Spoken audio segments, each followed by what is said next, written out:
Hello everyone, आप सभी का हमारे चैनल पर स्वागत है। आज की इस वीडियो लेक्चर में हम क्लास 11th रसायन विज्ञान वार्षिक परीक्षा 2025 के क्वेश्चन पेपर को देखेंगे कि किस टाइप से जो क्वेश्चन है इसमें पूछे गए हैं और साथ ही सभी प्रश्न के उत्तर के साथ आज इस पेपर को यहाँ पे हम सॉल्व करने वाले हैं। सबसे पहले यहाँ पे क्वेश्चन नंबर फर्स्ट में आएंगे तो यहाँ से बहुविकल्पी प्रश्न पूछा गया है। क्वेश्चन नंबर पहला यहाँ पर दे दिया है, अभिक्रिया H2+I2 2HI के लिए साम्य स्थिरांक का मात्रक होगा। तो ऑप्शन नंबर जो स वाला यहाँ पे दे रखा है मोल लीटर, ये इसका आंसर हो जाएगा। इसके बाद क्वेश्चन नंबर ख यहाँ पे दे दिया है कि MnO4 में Mn की ऑक्सीकरण संख्या है, Mn की जो ऑक्सीकरण संख्या होगी वो +7 होगी। ऑप्शन नंबर जो द वाला है ये इसका आंसर हो जाएगा। इसके बाद क्वेश्चन नंबर ग यहाँ पे दे दिया है, रेडियो एक्टिव क्षार धातु है।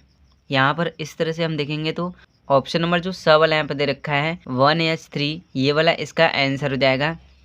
इसके बाद क्वेश्चन नंबर अंगा यहाँ पे दे दिया है, निम्न में किसका आकार सबसे बड़ा है। अकॉर्डिंग टू ऑप्शंस के अनुसार यहाँ पे हम देखेंगे तो MC का आकार यहाँ पे बड़ा हो जाएगा। ऑप्शन नंबर जो फर्स्ट वाला है ये इसका आंसर हो जाएगा। इसके बाद क्वेश्चन नंबर 6 यहाँ पे दे दिया है, निम्न में से कौन सा तत्व IIA में नहीं है। ऑप्शन नंबर जो स वाला है ये इसका आंसर हो जाएगा। इसके बाद क्वेश्चन नंबर सेकंड में आएंगे तो 2-2 नंबर के 4 क्वेश्चन यहाँ पे पूछे गए हैं। क्वेश्चन नंबर पहला यहाँ पे दे दिया है, C2Cr2O7 में Cr क्रोमियम की यहाँ पे हमें ऑक्सीकरण संख्या यहाँ पे हमें निकालनी है। तो इसकी जो ऑक्सीकरण संख्या यहाँ पे हम निकाल देंगे तो +6 आएगा। ठीक है, ऑक्सीकरण संख्या हम किस तरह से निकालेंगे, सबसे पहले तो यहाँ पे K दे रखा है और यहाँ पे O दे रखा है। ठीक है, पोटेशियम में जो आयनों की संख्या होती है K में, यहाँ पे -K में +1 होता है और इसके बाद ऑक्सीजन में जो आयनों की संख्या होती है वो -2 होती है। ठीक है, जिसमें हमें निकालना है उसके बराबर हम x मान लेंगे, जैसे Cr के बराबर यहाँ पे x हो जाएगा। ठीक है, यहाँ पे हम किस तरह से निकालेंगे, ये 2 है, यहाँ पे 2 हो जाएगा, ब्रैकेट में K का क्या होता है +1 होता है। ठीक है, इसके बाद यहाँ पर Cr को हमने क्या माना है, x माना है, तो यहाँ पे 2 रखा है तो ये 2x हो जाएगा। ठीक है, ये 2x हो जाएगा। इसके बाद यहाँ पे +7 दे रखा है। इसके बाद O में ऑक्सीजन में आयनों की संख्या -2 होती है, यहाँ पे -2 हो जाएगा। अब इसको हम यहाँ पे सॉल्व कर लेंगे तो ठीक है, यहाँ पे क्या हो जाएगा, ये 2 + 2x हो जाएगा, प्लस के 7 दूनी के 14। ठीक है, ये -14 यहाँ पे ब्रैकेट में हो जाएगा और इसके बाद यहाँ पे क्या हो जाएगा, यहाँ पे हम देखेंगे तो 2 प्लस के यहाँ पे 2x रहेगा, 2x -14 हो जाएगा। 14 में से यहाँ पे 2 को माइनस करेंगे तो कितना आएगा, यहाँ पे हमारा 12 आ जाएगा। इसके बाद क्वेश्चन नंबर 4 में आएंगे तो 3-3 नंबर के 4 क्वेश्चन यहाँ पे पूछे गए हैं। क्वेश्चन नंबर कह देते हैं, दी ब्रागली का यहाँ पे हमें सिद्धांत समझाना है। तो इसका आंसर हम किस तरह से देंगे, दी ब्रागली सिद्धांत के अनुसार द्रव्य के गतिमान कण उपयुक्त परिस्थितियों में तरंग की भांति व्यवहार करते हैं। इन तरंगों को दी ब्रागली तरंग दैर्ध्य कहते हैं। इस तरह से हमें इसका आंसर देना है। इसके बाद क्वेश्चन नंबर ख यहाँ पे दे दिया है, द्रव्यमान संख्या तथा परमाणु संख्या को यहाँ पे हमें परिभाषित करना है। तो इसको परिभाषित हम किस तरह से करेंगे, द्रव्यमान संख्या किसी परमाणु में मौजूद प्रोटॉनों की और न्यूट्रॉनों की कुल संख्या को कहते हैं। इसके बाद परमाणु संख्या किसी परमाणु में मौजूद प्रोटॉनों की कुल संख्या को कहते हैं। इसके बाद क्वेश्चन नंबर ग में आएंगे तो निम्न विलयनों का यहाँ पे हमें pH मान निकालना है।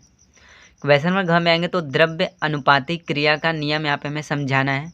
तो इसका आंसर क्या हो जाएगा, द्रव्य अनुपाती क्रिया के नियमानुसार किसी रासायनिक अभिक्रिया की दर अभिकारकों के साथ सक्रिय द्रव्यमानों के गुणनफल के समानुपाती होता है। इस तरह से हमें इसका आंसर देना है। क्वेश्चन नंबर 5 में आएंगे तो 4-4 नंबर के जो क्वेश्चन है यहाँ पे पूछे गए हैं। क्वेश्चन नंबर कह दिया है, बफर विलयन किसे कहते हैं। AgBr की जल में विलेयता 2 × 10⁻³ मोल लीटर है। AgBr का विलेयता गुणनफल यहाँ पे हमें ज्ञात करना है। तो बफर विलयन क्या होता है, बफर विलयन वह विलयन जिनका पीएच तनु करने अथवा अम्ल या क्षारक की कुछ मात्रा मिलाने के बाद भी अपवर्तित रहता है, बफर विलयन कहते हैं। इस तरह से हमें इसका आंसर देना है।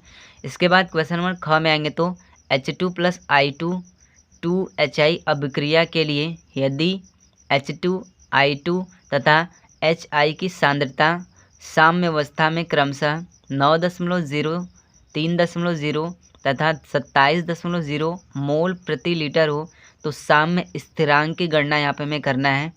इसके बाद क्वेश्चन नंबर ग में आएंगे तो स्थिर दाब तथा 127 डिग्री सेल्सियस ताप पर एक गैस का आयतन किस ताप पर दोगुना हो जाएगा। इस तरह से हमें इसका आंसर देना है। क्वेश्चन नंबर घ में आएंगे तो यहाँ पर हमें इनका मूलानुपाती सूत्र निकालना है।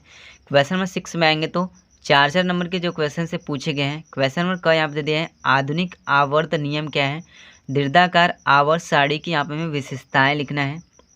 तो आधुनिक आवर्त नियम क्या है।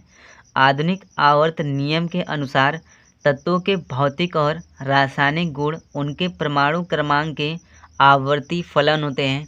इसके बाद क्वेश्चन नंबर ख में आएंगे तो निम्न यौगिकों को यहाँ पे हमें IUPAC नामकरण यहाँ पे लिखना है। जैसे यहाँ पे दे रखा है CH3 CH2 CS double bond CH3। Question number ग में आएंगे तो प्रयोगशाला में डाई हाइड्रोजन बनाने की क्रियाविधि का यहाँ पे हमें सचित्र वर्णन करना है। 4 नंबर के जो क्वेश्चन है यहाँ पे पूछे गए हैं। इसके बाद क्वेश्चन नंबर घ में आएंगे तो कैस्टेनर कैलनर प्रक्रम द्वारा कास्टिक सोडा के निर्माण का यहाँ पे हमें सचित्र वर्णन करना है। 4 नंबर के जो क्वेश्चन है पूछे गए हैं। क्वेश्चन नंबर 7 में आएंगे तो मेथेन बनाने की प्रयोगशाला विधि का यहाँ पे हमें वर्णन करते हुए 2 रासायनिक गुण लिखना है अथवा S ब्लॉक के तत्वों की आवर्त सारणी में स्थिति यहाँ पे हमें समझाना है। क्वेश्चन नंबर ख में आएंगे तो निम्न समीकरण को आयन इलेक्ट्रॉन विधि द्वारा यहाँ पर हमें संतुलित करना है। 4 नंबर के जो क्वेश्चन है यहाँ पे पूछे गए हैं। इस तरह से क्लास 11th रसायन विज्ञान वार्षिक परीक्षा 2025 के क्वेश्चन पेपर में जो क्वेश्चन है पूछे गए हैं। वीडियो पसंद आए तो वीडियो को लाइक कर दीजिएगा। साथ ही हमारे चैनल पर नए चैनल को सब्सक्राइब कर दीजिएगा।